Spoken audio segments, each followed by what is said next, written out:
Assalamualaikum warahmatullahi wabarakatuh. Halo teman-teman, perkenalkan nama saya Nurul M dengan NIM 351211015 dari jurusan Administrasi Niaga Prodi D3 Administrasi Bisnis. Nah, di sini saya akan membahas materi mengenai kegiatan manajer dalam manajemen. Ada 11 poin yang akan saya bahas. Kalian bisa lihat sendiri poin-poinnya.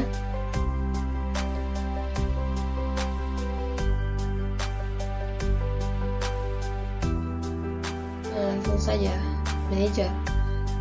Pengertian manajer adalah orang yang melaksanakan kegiatan manajemen. Yang menurut para ahli, yang pertamanya itu Sabardi tahun 1992, manajer adalah orang yang berkewajiban mengatur organisasi untuk mencapai tujuan yang telah ditetapkan dengan bantuan orang lain. Kemudian yang kedua yaitu Griffin tahun 2004, yaitu manajer adalah seseorang yang tanggung jawab utamanya adalah melaksanakan proses manajemen dalam suatu organisasi.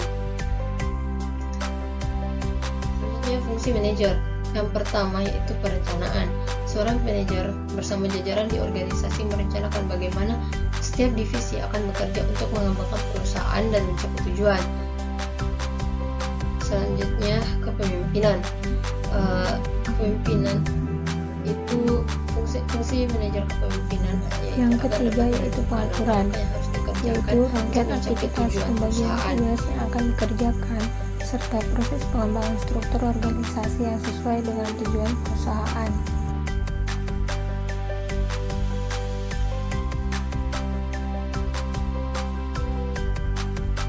Keempat, pengawasan, yaitu menilai pekerjaan yang telah dilakukan oleh semua sumber daya manusia yang ada di suatu perusahaan. Kemudian terakhir yaitu evaluasi, yaitu mengevaluasi pekerjaan yang telah dikerjakan berdasarkan perencanaan dan standar kualitas yang telah dibuat dari awal.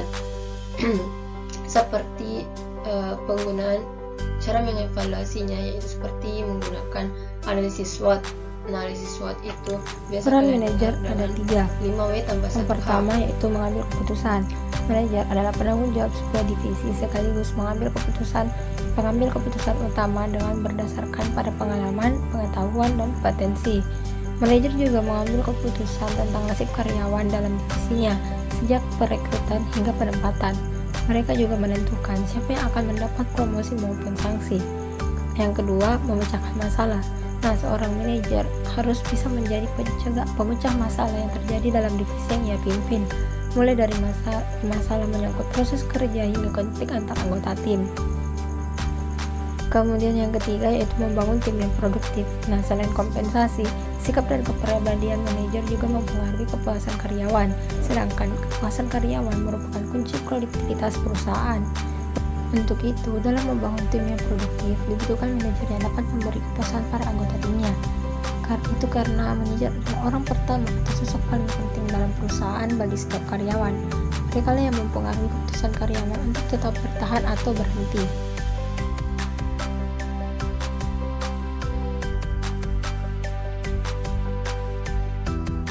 Untuk itu, seorang manajer juga perlu menguasai beragam skill seperti keterampilan teknis, manajemen waktu, problem solving, manajemen konflik, hingga pengambilan keputusan.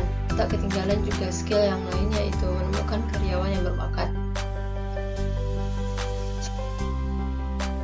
Jenis-jenis manajer. Ada manajer keuangan, yaitu manajer yang bertanggung jawab dalam mengatur atau kontrol perusahaan sesuai dengan tingkat dan tanggung jawab masing-masing. Kemudian manajer pemasaran, yang memiliki tanggung jawab utama dalam menentukan market, klien maupun strategi pemasaran yang tepat, baik dalam menyampaikan, mendistribusikan, menyuplai produk yang sudah menjadi core bisnis perusahaan maupun produk maupun layanan baru supaya dapat diterima berbagai lapis konsumen. Kemudian manajer SDM yang bertanggung jawab mengatur hubungan peranan antar tenaga kerja dalam perusahaan supaya dapat bekerja sama untuk mendukung sistem dan infrastruktur perusahaan secara menyeluruh. Kemudian ada manajer administrasi. Manajemen administrasi merupakan cabang manajemen yang berfungsi memberikan informasi dan layanan pada administrasi dan akuntansi. yang bertujuan untuk menentukan standar dan kebijakan yang akan diambil untuk melaksanakan operasional perusahaan atau organisasi sehari-harinya. Yang kelima, manajer operasional, yaitu manajer yang berperan dalam mengatur operasional dengan jadwal yang sinkron supaya kegiatan maupun pekerjaan dapat berjalan secara linear dan simetris. Manajer yang keenam, manajer lain-lain. 7, manajer produksi, yaitu yang mempunyai tanggung jawab dalam kontrol produksi maupun mengontrol kapasitas, fungsi, keseimbangan kuantitas produk baik barang maupun jasa. Dan terakhir yaitu manajer HRD yang mempunyai peran dalam mengembangkan kualitas ketenaga kerjaan sesuai dengan perkembangan zaman dan teknologi serta sesuai dengan misi perusahaan ke depannya. Selanjutnya, keterampilan manajer. Keterampilan manajer yang pertama yaitu konseptual.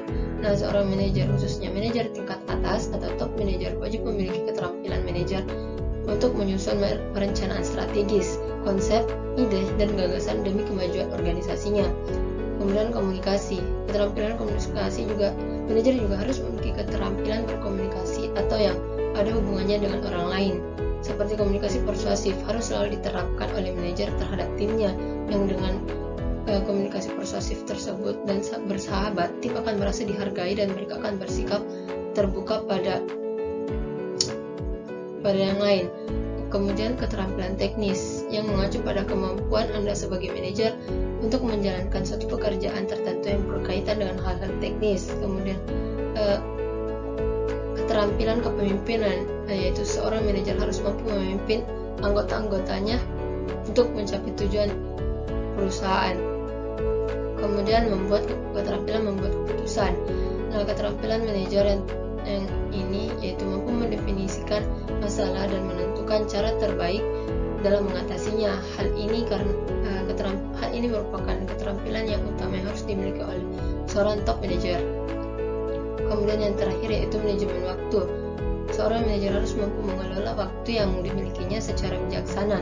Setiap menit yang terbuang sia-sia akan sangat merugikan perusahaan. Waktu adalah aset yang paling berharga, oleh karenanya manajer harus mampu mengelolanya dengan sangat baik dan efisien. Kemudian tingkatan manajer yang pertama yaitu manajer lini atau lower level manager. Adalah seseorang yang bertugas untuk mengawasi kerja beberapa anggota kerja di bawahnya agar fungsi-fungsinya selalu berjalan dengan baik. Nah, contohnya seperti mandor, kepala tukang, ketua kelas, dan lain-lain. Yang kedua yaitu manajer menengah atau middle level manager, yaitu seseorang yang bertugas mengawasi atau memerintah manajer lini dalam bidang tertentu seperti kepala bagian, kepala seksi, pengawas, dan lain-lain. Dan yang terakhir yaitu manajer tingkat atas atau top level manager, yaitu manajer yang mengawasi seluruh perangkat kerja yang ada di bawahnya, mulai dari middle level, low level, maupun tingkat terendah di bawahnya, dan bertanggung jawab atas semuanya, seperti CEO, COO, CFO, Managing Director, dan Presiden Direktur. Adapun gambaran pekerjaan manajer. Yang satu, manajer bekerja dengan dan melalui orang lain. 2, manajer memadukan dan menyeimbangkan tujuan-tujuan yang saling bertentangan dan menetapkan prioritas. 3, manajer bertanggung jawab dan mempertanggungjawabkan. 4, manajer harus berpikir secara analitis dan konseptual. 5, manajer harus seorang mediator. 6, manajer adalah seorang politisi. Dan 7, manajer adalah seorang diplomat.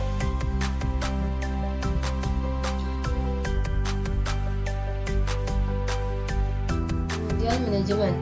Secara umum, manajemen adalah sebuah proses yang dilakukan seseorang dalam mengatur kegiatan yang dikerjakan individu ataupun kelompok. Manajemen menurut para ahli yang pertama yaitu Follett dalam Sabar di tahun 1992. Yaitu manajemen adalah seni dalam menyelesaikan pekerjaan melalui orang lain. Loteri dalam Sabar di tahun 1992, manajemen adalah proses khas yang terdiri atas perencanaan, pengorganisasian, pelaksanaan, pengawasan yang dilakukan untuk menentukan dan usaha mencapai sasaran-sasaran dengan memanfaatkan sumber daya manusia dan sumber daya yang lainnya. Nah, proses manajemen ada 5. 1. Pengembangan visi dan misi organisasi. 2. Penetapan tujuan organisasi. 3. Penyusunan dan pemilihan alternatif strategi. 4. Implementasi atas strategi yang dipilih. 5. Evaluasi kinerja, review situasi, dan tindakan koreksi. Kemudian unsur-unsur manajemen. Unsur-unsur manajemen ada 6. Yang pertama yaitu man atau manusia. Manusia adalah unsur manajemen yang paling penting karena dalam sistem operasi, karena manusia memiliki keterampilan dan sifat yang berbeda-beda hingga manajemen dibutuhkan untuk hasil kerja yang maksimal. Yang kedua yaitu money atau uang. Uang harus dikelola dengan bijak dan efisien. Yang ketiga yaitu metode atau metode, yaitu metode yang diperlukan untuk mengatur prosedur maupun standar operasional berjalannya suatu kegiatan. Yang keempat yaitu material atau bahan, yaitu bahan baku yang dibutuhkan dalam suatu kegiatan. Yang kelima yaitu machines atau mesin, yang berupa barang yang pembelian serta penggunaan mesin harus diatur supaya efektif, artinya mendapatkan alat yang lebih bagus dengan harga ekonomis namun tetap performa yang baik untuk produksi. Dan yang terakhir adalah market atau pasar, yaitu unsur market ini yang dimaksud adalah perencanaan, pengorganisasian, penerapan program, kebijakan strategi, dan teknik pemasaran untuk menciptakan permintaan dan penawaran produk dan jasa. Dan yang terakhir yaitu fungsi manajemen. Fungsi manajemen ada 5. Yang pertama perencanaan yang harus dilakukan seorang manajer, yaitu dengan adanya perencanaan, manajer mengevaluasi segala tindakan baik yang sudah dilakukan maupun belum dilakukan. Tanpa adanya perencanaan yang matang, tujuan dari kegiatan manajemen tidak akan tercapai. Kemudian tujuan pengorganisasian, fungsi pengorganisasian yang bertujuan untuk mempermudah proses pengawasan yang dilakukan oleh manajer. Yang ketiga yaitu fungsi penempatan, yaitu manajer bertugas untuk menempatkan sumber daya yang tersedia sesuai dengan kebutuhan. Dengan begitu proses pencapaian dilakukan dapat lebih efektif dan efisien. Kemudian fungsi yang keempat yaitu pengarahan, sebagai upaya agar perencanaan yang telah dibuat dapat berjalan dengan lancar. Jadi pengarahan perlu dilakukan agar segala sesuatu yang dilakukan dapat berjalan dengan sesuai arahan atau rencana. Dan yang terakhir yaitu pengawasan, yang bertujuan agar kegiatan manajemen dapat berlangsung sesuai rencana.